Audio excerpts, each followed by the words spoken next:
Yo, yo, yo, we back at it again. Back at it again with another video. And this time we're going on to talk about Deadman. We were previously talking about Die Hard Man, similar names, I know. And with Die Hard Man, we kind of finished that up. We understand his story. There might be more relating to him later on, but we finished up his main stuff. So if you didn't see the Die Hard Man series, go check it out for the previous. There should be playlists down below in the description, the top of the description, that should show all of the lore stuff around this game. I'm trying to get you guys up to speed, hopefully before the next game comes out, but of course we don't know everything still. There's so many mysteries that we still don't know, so stay tuned for that as well, because the gameplay I'm going to be making on that game about to go crazy. I know you're excited, but we got a lot of interviews though, so we're going to get into Deadman in this video, and he has quite a lot of interviews. Not too much actually, he has a decent amount, but they're kind of simple in nature. So we're going to start with Bridge Babies, which is the first one. So he is saying that he is, first of all, this is going to explain everything. Like, his interviews explain most of his whole story. Let's be honest. So the good thing is we will understand his story by the end of this, but I kind of had to also look into and find out more about his story, but that's more like aside from these notes. But overall, these notes are basically just his story. Let's be real. So he says that he's new to bridges and he doesn't know if any of this will be useful to Sam. This was also a year ago that he was saying this, right? But he says that he's happy to talk about BBs if that's what we want. He says, they call me Deadman on account of my familiarity with the dead. Get it? We've always been on good terms, you see. Used to have regular little chats back when I worked in the morgue. Anyway, that's also the reason I work on BB maintenance and research, to learn more about those who are no longer with us. So he likes to learn about the dead. Because, we'll explain very soon why he likes to work on the dead, right? He says that just learn about it. He says he's familiar with the dead. He just doesn't elaborate in this specific one, but he's familiar with the dead, very familiar. And because he's familiar with the dead, he's learned so much about them. That's why they call him Deadman. But there's other reasons why they call him Deadman, but that's just the first part. We'll get into it though in this video. You already know, but here it is. Basically, BBs were already being issued to our forces in the field before I joined Bridges. What's more, research into the little guys had already been conducted long ago, but no one took the plunge and put what they discovered to practical use before Sam, right? So no one really put all this stuff into use. They just kind of had that idea, right? And then Bridges wanted to build their own BB, and someone else already got the work done, so they had all that ready. So they just need to follow the manual. But he said, which isn't to say that we have any idea of how they work, not how they detect BTs or how they can connect this word to the other side. So they don't really know much about it. He said that one thing is certain though, their continued study will lead us to a greater understanding of the death, or of the stranding, and of life and death itself. That much he can assure us. Yeah, but he didn't really say much in this one. That's really where it ends. Basically, in this whole entire one that we're looking at right now, basically all he said was, hey, what's up? BBs are things that we have just started getting used to making, and I'll tell you much more about them later, but they have very good importance, very high importance to us. The second one is BB Echolocation. It's 1 year ago he talked about it. Same thing. And he basically said that dolphins use a sensory mechanism known as echolocation to keep track of both their fellow pod members and any potential prey. So basically, like, dolphins do this thing where they have like they make these sounds and then it bounces off objects and then it returns as like an echo, and it allows them to get an idea of, like, it's echolocation, right? Literally, it's in the title. So they get to have a feel of the environment and their surroundings and stuff. And what he's saying is that BBs actually work like that. This is what Deadman is saying. He's saying BBs work like that to detect BTs. He says BB pods are designed to mimic the conditions inside a human womb and are the key to preserving the BB's connections with this world and the next. Yeah, because the BBs, as we've discussed before, are simulating, they're not really born, they're simulating kind of a existence within the womb where they're not born, but their mother's dead. So their mother's dead and they're technically being connected through to their mother in the beach, right? And you could even say they're technically over there in some way, right? Because they're not even born yet, right? So it's almost like a weird connection. Like I said this in the last video. It doesn't make practical sense, but within the world of Death Stranding, I can see how the logic works. Where, okay, well, I'm still in a pod. I haven't been born yet, and I'm still a fetus. When I am going to be near being born, I'm gonna have to be put down, literally, which is crazy. But before, and I believe that's how it works in the story. But basically, BBs are a thing that is not really born yet, so they can connect to the other side because their mother's dead. But he says that, and now the research now suggests that BBs are capable of producing something not unlike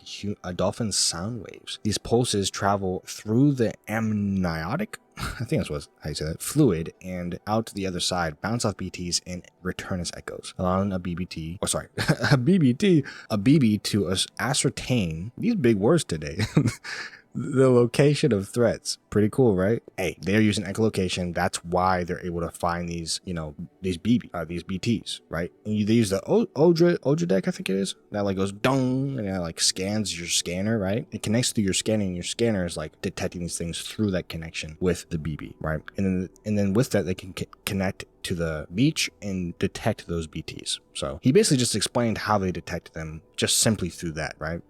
So he just had that on deck. He knows about this stuff, right? So does Hartman to a certain extent, but Deadman is the one who kind of researched and really delved into the nature of BBs. And next we have fear as pleasure. This one's pretty short. So he says, whether they realize it or not, the people of our fallen nation suffer greatly as a result of the separation and isolation we all must endure. So relating to just the natural, well, not natural at this point, just the idea in the world, I guess, they're living in, where they just can't really talk very much. I mean, they're even like low on oxytocin, so they have to deliver oxytocin to you, right? Like they're literally, I mean, he says it in the next sentence.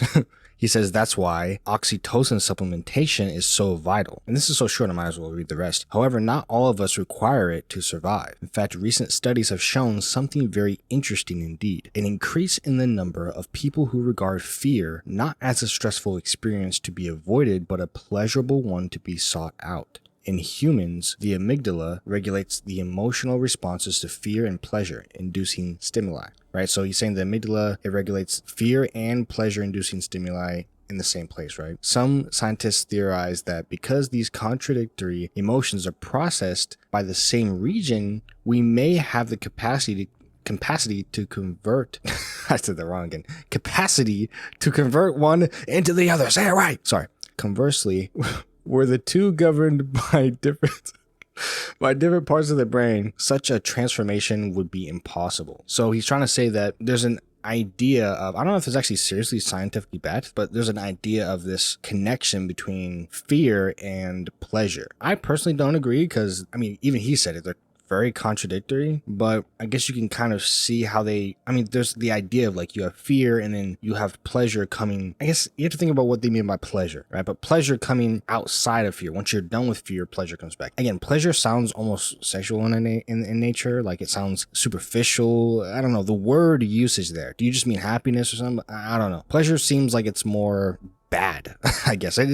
Pleasure isn't a great word, if I'm being real. Pleasure doesn't sound positive to me, right? When I hear the word pleasure, it doesn't sound good. It either sounds sexual or it sounds just different. It just sounds dirty. It doesn't sound good. So it might be just the word he's using, but I don't know. It depends on how he means it. But he says, in an age when threats such as BTs, timefall, and terrorism abound, could the ability to experience fear as pleasure serve as a useful mutation and adaptation even? An adaptation? I don't see why not. So he says, could the ability to experience fear as pleasure? That makes no sense. I don't know what this is. What is this relating to in the game, I guess? I don't know that it is. It doesn't seem like it's relating to anything in the game. But I think it's more of just a science-y type of thing. If we see that it relates to anything else in the game after this, I'll maybe see about that, talking about what it relates to in the game if I find it out. But from right now, it just kind of seems honestly really unrelated. Some of the interviews are kind of unrelated to the actual world of Death Stranding, but they have like themes that are like semi-related. But technically the science is backed up, right? People want to go find stressful and fearful, like, I guess he said that those fearful experiences aren't stressful though. So it's just they're trying to go find fearful experiences. They're trying to go get that fear, like people who watch horror movies. And with the pleasure being there at the same time, it's like, they're in the same areas. I can see it, right? You go chase fear and there's a, like, how fear and excitement are kind of similar. That's the thing. Like people chase that fear. Like people who watch those dark documentaries. I don't really like it, but people who watch those dark documentaries about stuff, there's that bit of fear there, right? For me, fear isn't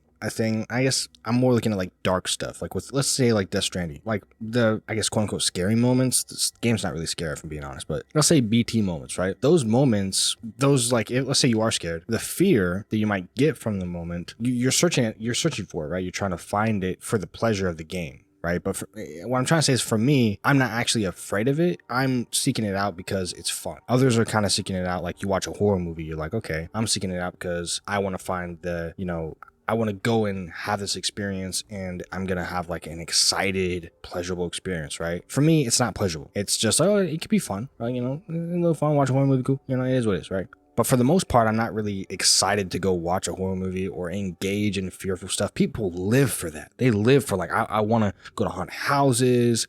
I want to go do all this crazy stuff. Like they go and do crazy stuff outside. They go take whatever, you know, risks they want to take in their life. Like so many different crazy things. They go like skydiving and, you know, just selling drugs on the street. Like, you know what I mean? Like they going crazy because they like that high from it, that excitement that comes from that fear, right? I'm just saying I don't really, sure, in the video game it's fun, but once we start getting to real life, we start doing all that crazy stuff, it's not as good. So I don't like to search out those things. And for horror movies, I kind of get it, but yeah, it's just not something I really would do myself. But either way, I understand basically what they're trying to say with this one. But the next one after that is no blue in the inverted rainbow. Another quite short one, but not too short.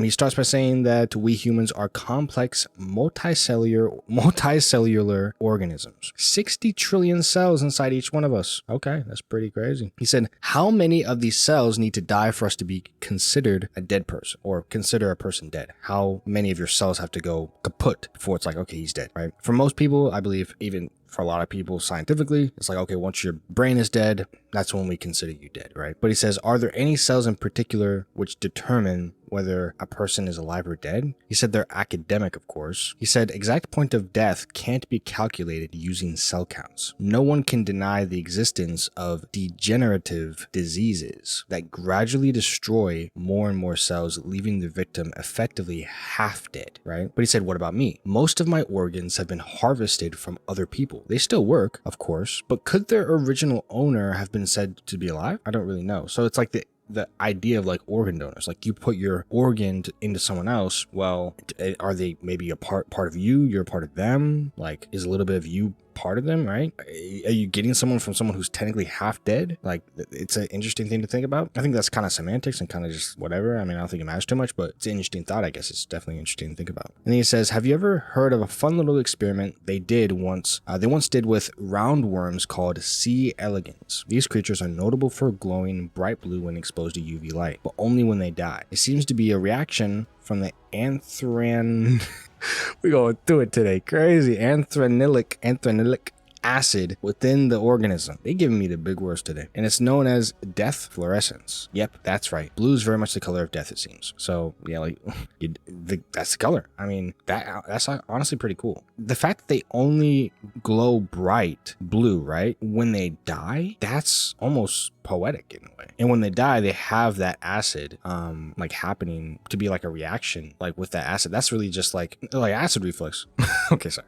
Can it therefore really be a coincidence that there's no blue in an inverted rainbow? I think he's talking about the rainbows in Death Stranding. Timefall strengthens an area's connection to the beach. This is something to do with chiral particles becoming excited, I believe. In spaces connected to the beach, electromagnetic waves with a blue wavelength can travel easily through the seam, leaking out onto the beach. Some people think that's where the blue from the inverted rainbow goes. Who knows? The fact that blue has a strong connection to death, though, that much seems very inarguable. He said pretty inarguable, but I like to say what I want to say, so just like shut up, please. Anyway, he's going into a lot of like different scientific mumbo jumbo, but the main idea is he's trying to say why there's no blue in the rainbow of like in the game, the inverted rainbows that they have. From what it seems, he's basically saying that because of the areas where timefall's coming down, and that's basically like a connection, you could say, to the beach. Whenever you're there, you're closer to the beach. In a way, the blue just goes away. It goes to the beach. It leaves, right? It joins the beach, right? That's what he's trying to say. The color blue easily travels through the seam, leaking out onto the beach, right? So that's basically what he's saying. Basically, he's trying to explain why the rainbows look the way they are in the game. So that's about it. The next one is actually hard to interpret. It's called Human Sacrifices Under London Bridge. He talks about like a movie that is called My Fair Lady, and he relates it to the song London Bridge, where goes London Bridge is falling down, that song, right? Which I believe they also sing in the game. I believe Amelie sings that, but I might be wrong. I'm pretty sure she does, though. But he says that it reminds me of a more sinister theory that the fair lady in that song is actually an inurement. I think that's how you say that. Inurement, I think. A sacrificed buried alive in the foundations of the bridge it kept to keep it standing. So like why I think he's saying that is it might be relating to the idea that the foundations of bridge, the bridge that they're making, like the whole like connecting the nations, all that, to connect all the stuff, there has to be someone who sacrificed and died as a foundation to build up the bridges, right? The delivery company that is connecting America that Sam works for. Someone, basically there was sacrifices buried alive, sacrifices that were made to build the foundation, right? It might be relating to just all of the stuff that happened within the story, the people who died, all the different sacrifices, all the different stuff that happened. Could be relating to the extinction event and all the different stuff too. There's a lot of things it could mean, but that's just where I'm going with it. It seems to be like there's a lot of sacrifices or a sacrifice that happened to make sure Bridges did what it wanted to do. That's what I am getting from it, at least. It's a little bit of a confusing one though. And then the next one's pretty more self-explanatory, and it's what became of Deadman. He explains that he lied about how he was created. Right, his cover story was that a pluripotent stem cells was how he was created through that. But instead, he was put into an artificial womb, kind of like the BBs, to be honest. But he was basically a human egg fertilized with human sperm. It's really how it was, right? A test tube baby, you know what I mean? I think that's what that is. I think that's what that is. But he said, so far, so natural. But after that technology took over, any organs that were absent or lacking, I got from someone else, right? So he had to take other people's organs and become like almost like an amalgamation, which is why he was relating it to all that different stuff. And he's actually related to the BBs in a way. So he kind of, that's why he wants to go and learn about them, is he doesn't feel like he's really alive. He doesn't know if he's dead. He doesn't know if he's ever even been born. He doesn't know when he was technically born, given all of that, right? He doesn't know if it was the moment of fertilization, the moment he was taken from the incubator. There was nothing ordinary about it. And then he came into this world disconnected. No wonder he doesn't have a beach to call his own. Can you blame him for developing an obsession with the dead? Without a beach, death really is the end. Game over. Adios. But he thought so. That's what he thought. He discovered recently that he was mistaken about all that. Thanks to Lou, he got to visit the beach. And he may not have his own beach, but it seems that they're not closed to him. He can go there.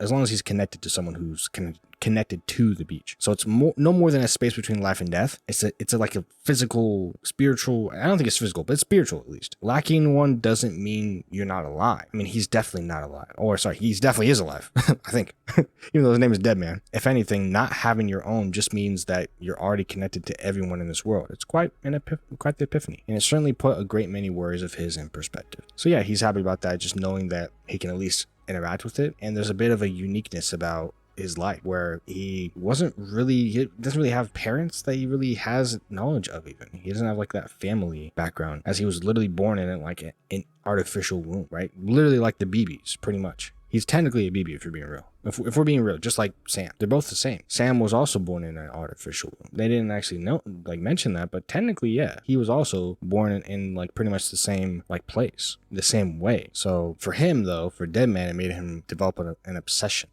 And like I said, so, okay, I just, right now I just looked at it, and it seems though that yeah, no, it's a weird skip, but either way, it seems like he is, because of the way he was born, which he actually wasn't like a BB, right? As I was just literally talking about seconds ago. He's similar, pretty much the same, but the only key difference that is very good to notice, even though he's very, very, very similar to a BB and similar to Sam, is that Sam had a mother. He doesn't have a mother. Deadman does not have a mother, from what it seems, right? He hasn't talked about a mother. I haven't seen him ever mention having a mother. He just says that he was born in an artificial womb, not a real one, right? So he realistically doesn't have one. He didn't have a mother that he was taken out of. He was just straight up born in that. So he had defects because he didn't. It was like kind of a weird idea, right? Like if you're not born in a mother, you have an artificial womb, you're gonna have some defects, right? So that's why he needed to have all those things put into him, is because of those defects. He said it. He said any organs that were absent or lacking, I got from someone else, right? So it seemed like he had absent organs. He said absent or lacking. So that means when he was born, he obviously didn't have anything like there. Hopefully that's what it is. Hopefully that's what it's happening here. But that's just what it seems like from what he's saying, that he just didn't have certain organs. And last but not least, this is one of my favorite ones. My favorite part of this is discovering America. It's unrelated to him 100%, but it's really cool. I'm going to try to read a decent amount of it too, because I like this one. So he asks us, like, how much do we know about America? And he says that we probably don't know much. After all, it was already a wreck by the time time either of us was born. Makes sense, right? He says, still, given that the whole purpose of Bridges is its reconstruction, I thought it'd be a good idea to learn a bit more about what we were trying to be putting back together in the first place. I'm paraphrasing. He says that we're aware probably of America being founded by European settlers, the types, them Europeans, you know what I mean? Yeah, weirdos. He said, but do you know the name of the very first one? The man who discovered, quote unquote, this place? He said, very good. Columbus, right? That's who it was, right? He said, but let's not give the man too much credit. He apparently went to his grave thinking that America was some uncharted Asian island. It took another European explorer, Amerigo Vespucci, to realize that America was actually a whole new continent completely unrelated to Asia. That's why it was named after him, you see. What was funny is I read this and I didn't even know this. That's American education right there. That's an American education. Like, I had no clue what we're even talking about here. I was like, wait, what, huh? Wait, really? Now, granted, I probably should know that, but like I said, American education. Yeah. He says, having said that, there are those who question whether Vespucci deserved such an honor. There's a distinct lack of evidence that several of his alleged voyages to the New World even happened. Some think he lied in order to ensure that the new continent would be named after him and not Columbus. It was a hot topic of scholarly debate for centuries. Can you believe that? If you ask me though, it really doesn't matter. Neither of them discovered America anyway. No one did. It was here all along and already home to a great many people too. The notion that a European discovered this place, or anywhere else for that matter, is the biggest lie of all, don't you think? And that's what I thought when I was little, right? I was thinking, sitting in the classroom, at least hearing about Columbus, right? I was like, bro, you ain't discovered none, bro.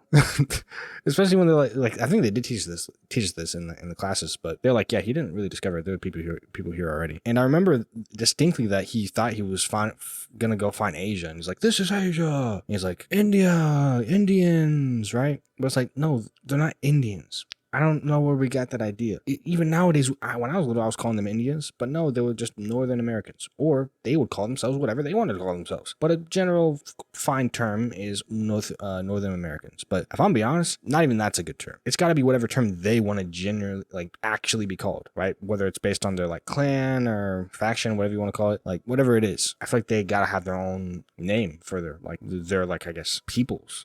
You know what I mean? So yeah, I feel like it was definitely weird, but at least I understood that, right, after a while. And I always thought that Columbus was like, wait, why did he, why are we big up in dude? I don't think we should be big up in any of these dudes though, because they didn't really discover it like that. And that's what he's saying here. Do I think it really matters to the story, this whole thing? Kinda. Only really in the sense that we're rediscovering, not really, but we're connecting America again. It's kind of almost in a way relating to when we initially discovered, of course, again, discovered, very loosely that word is used.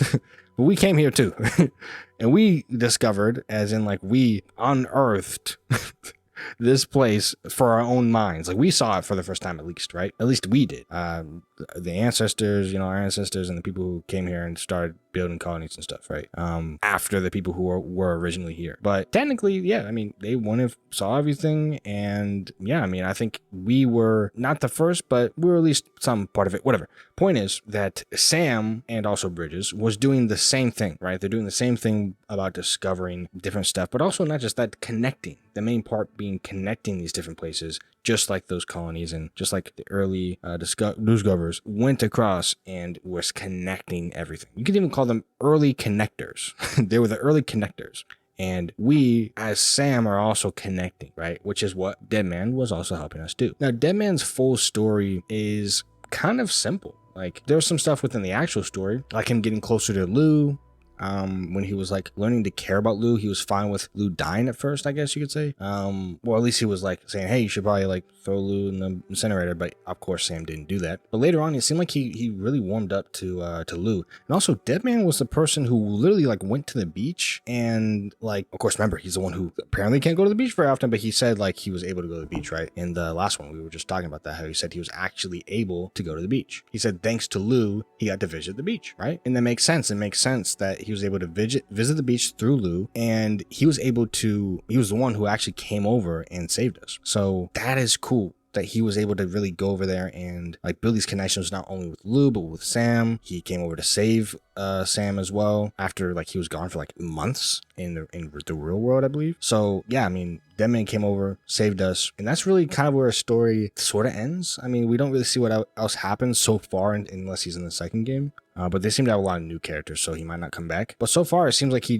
has a simple story here. There's not much there. He has this kind of like connection where he grew connected to, even though he wasn't really like everyone else, he was able to connect with Sam, connect with Lou, and really learn to care about them, right? At the end of the day, which it seemed like he had trouble with that. It seemed like someone who was alone and like everyone else, right? And he wanted to find a connection. I actually can relate to us. Like, we want to find that connection too. And I mean, like, not in the way of like, oh, connecting online, but like just in general human connection, not just connecting the networks as Sam's been doing now, not just that type of, and like just normal connection of just wires. You know what I mean? Not no internet. Talking about like genuine connection, which is what it seems like is important within this game. The nuance there about the genuine connection being more important than just connecting things, like in the general sense. So Deadman was able to connect emotionally and everything, even spiritually, you could say, with the other people and the whole team that actually they put together, and of course with Sam and Lou. And I think that's very nice because, yeah, like I said, it relates to us that there are ways that we can connect with people that go kind of deeper than you think. And there's this unique dynamic with Deadman and Sam that I really liked. It was a thing where they had a connection that wasn't toxic. They were not toxic with each other. They didn't force anything on each other. Not for the most part. But they weren't like overly rude to each other or like antagonistic all the time or fighting all the time. Like, they were pretty collaborative most of the time. Like, they were basically just friends. And I feel like it's so hard to find just simple friends these days with a lot of people, because the toxicness is everywhere. There's so much toxicness everywhere. It's always this like performative, prove something to me, you know, there's no simple just, okay, let's just be friends, bro. Like, that's it. And there's also no, well, I mean, there is, by the way. This exists. I'm just saying it's harder, right? Obviously it exists, obviously, but it's just hard to do nowadays, right? For a lot of people, just connecting as a friend with someone simply without any other ideas. Same with like connecting with a person of the opposite sex without wanting anything more. Just simply connecting in the most human, like basic human way. Just like, hey, what's up, man? Tell me about your day, you know? Like, that's simple. You don't need to say, you're not like saying, hey man, tell me how like good you are or something, like ego tripping or you know, all this different crazy stuff about, you know, you're trying to prove to them that you're likable or something like that. Just being able to just connect simply without any superficial or next level, like just unnecessary stuff, just genuine normal connection without any strings attached of like, oh, we have to define everything. Just a simple connection, just a connection. But either way, that's all I have for this episode. Hope you enjoyed, and it was interesting going into Deadman. Deadman's one of my favorite characters in this game. One of my favorite characters also is Die Hard Man, but yeah, Deadman is a really good character. I like him, really well made character, and that was all of Deadman, right? Pretty much. If I missed anything on Deadman, let me know. I meant to miss some like intricate stuff, but I mean, we understand most of his story, right? Like I said, like he shows up, at least in Sam's story, right? He shows up, it's like, hey, what's good? I'm gonna help you do everything that you do. And then he helps us throughout our journey, tells us about the BB, helps us with the BBs. He even fixes and does like surgery or something on BB to help her out and stuff, help Lou out, all this different stuff. And then later on, he even saves us at the end. So he's always been that guy. So I mean, he's just helping all the times. And then of course there's that one time where he was stuck, we had to save him. But yeah, otherwise pretty simple. Most of the stuff you'll just see if you just play the main story. It's most of that stuff is what you see is what you get. But after that was a Deadman, right? So we have more after this. But I actually want to end this with a little bit more information on how, I guess, it's basically just like a passage about how Deadman kind of like saved them, because it spent like everyone was working together to save Sam. It wasn't just Lou, right? I did say before, like he used Lou to access that area, but that is wrong. Hey, we do this free for him, bro. Yeah, technically, yeah, I did say that. But what actually happened is basically he used like Fragile, like helped him get over there, right? They had the like Quipoos, little Quipoos, and the Quipoos tied all the members of Bridges together. Mama and Heartman searched the beaches until they found yours, is what it says. They mentioned they looked for Sam for a month, and on the outside, and for an undisclosed amount of time they did that on the beach. When they finally did find him, Deadman is also holding the BB, right? Holding Lou. And another connection strengthened device, to say the least. The way the person worded this is very odd. Basically, I don't even know what he's trying to say with that. But here's what the passage says. It says, "In the end, this is what led us to you. Deadman reached inside his jacket and pulled out the revolver. Just when we were about to give up, Die Hardman reminded us about the revolver. So we tried to follow it, and it led us to a far corner of your own beach." Sam once again found himself face to face with the gun that killed him and Cliff, the gun that started everything. Amelie had admitted that it was she who had killed them. So who was the gun connected to in this world? It must have been John Blake McClane, the president's aide. We're relating over to Die Hardman. He had been the one to build a bridge to the beach by thinking of it. Bingo. There you were. Mama made visual contact first. She was able to see you from her vantage point on the other side. She informed Lockney via their connection, and Hartman confirmed your location during his subsequent near-death experience. The plan was for Fragile to, in essence, slingshot Lou and me, Deadman, right, to your position so we could rescue you. So it was Deadman who grabbed Sam's legs and brought him back? No, it was all of them who saved him. All of them had continued the search. Sam felt like his voice would never waver if he tried to say anything, so he just nodded instead. But it's not so easy to send multiple individuals to another person's beach for an extended period of time, and that's where the umbilical cord came in, right? They're like going crazy on this explanation right now, by the way. And here's a little bit more about how they bring him back. It does involve Deadman, so I guess we'll go into it. I'll just read it from how it says, right? So basically, Deadman is telling how it happened. He says, at first, they had used Bridget's umbilical cord to try to locate Sam. Right, we're continuing from where we left off. It was the most connected to Amelie's beach. Unfortunately, as Amelie had already cut her beach loose from the beaches of everyone else's, they were unable to locate her beach. Hartman and Mama then split up and searched every single beach. We read this part that Sam could have washed up on for a month in vain. When they were about to give up, Die Hartman reminded them of Clifford Unger's revolver. Using that as a new medium, they located Sam on the far corner of his own beach. Fragile then slingshotted Deadman and Lou into Sam's position, all of them wearing quipus woven from Bridget's DNA obtained from the umbilical cord, and rescued him. Deadman then theorized, basically they used things that connected to where he was going to be, right, which was right on her beach. They just connected to where it would make sense that he would be based on DNA, right? It was DNA obtained from the umbilical cord. I know it's very confusing, almost makes no sense to me, but I'm just relaying the information. I'm sorry to tell you.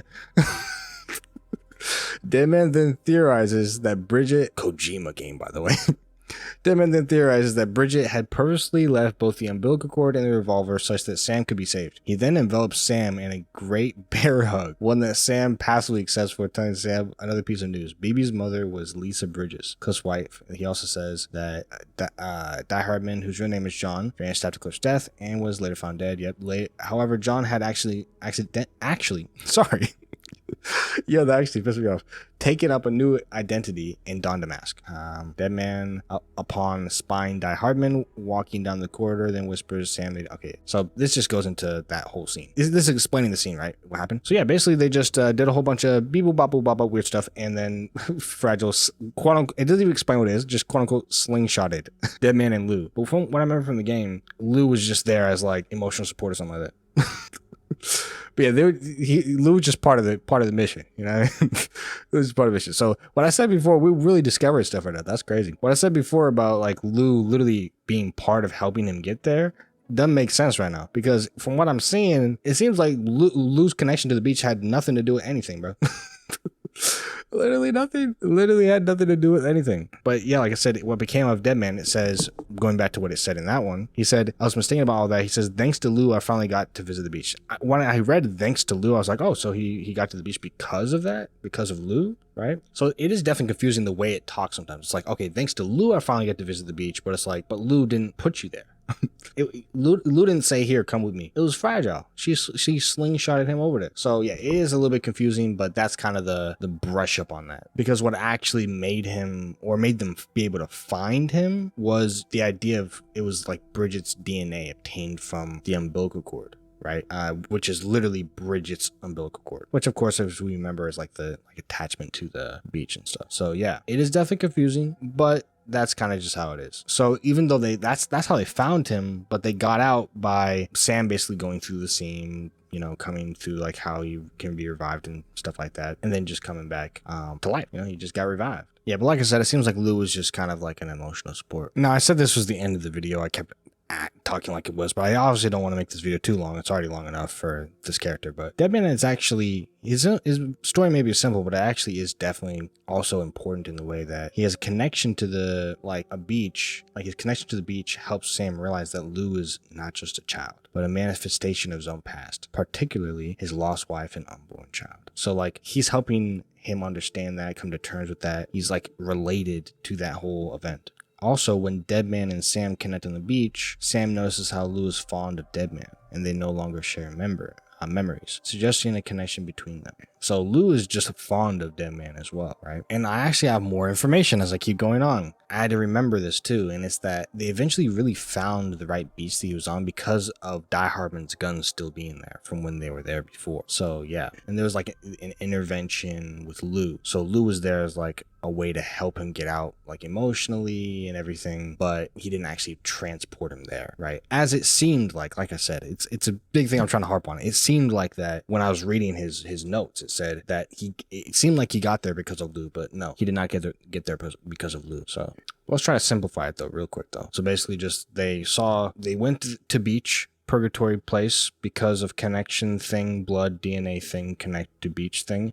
Search different beach, which everyone has different purgatory beach, and they found beach because of thing they remember, gun thing that happens to exist in beach that they remember, and it's there and stuff. And then they say, hey, come out now, Sam, and then he comes out. So yeah, I think that's about it for this episode. We got through and we tried to discuss Deadman, and we had a lot of circling and stuff. If I got anything wrong, like I said, very confusing story. If I got anything wrong, I'm coming to it new just like you, I'll be honest. If I got anything wrong, I tried to research and try to understand this. It is very confusing. But if I did get anything wrong, let me know and correct it for me. Or maybe there's some stuff that I just don't know about that none of us know about. But either way, let me know what you think in the comments below. And in the next video, we will get to the next part, which is actually Hartman. Hartman has a very many different interviews about him and about different stuff around him and around the world of Stranding. So that'll be fun to get into. So stay tuned for that. And I hope to see you in the next video. Peace.